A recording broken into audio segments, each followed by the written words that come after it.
कुरान शरीफ का आगाज़ कब हुआ? लैलतुल क़द्र में। कुरान शरीफ किस पर नाजिल हुआ? हमारे नबी हज़रत मोहम्मद मुस्तफ़ा सल्लल्लाहु अलैहि वसल्लम पर। कुरान शरीफ किस महीने में नाजिल हुआ? रमज़ानुल मुबारक के महीने में। कुरान शरीफ किस फरिश्ते के ज़रिए नाजिल हुआ करता था? हज़रत जिब्राईल अलैहिस्सलातु वस्सलाम के ज़रिए। कुरान शरीफ का दिल किस सूरह को कहते हैं?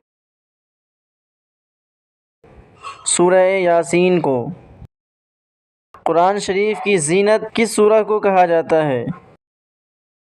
सूरह रहमान को।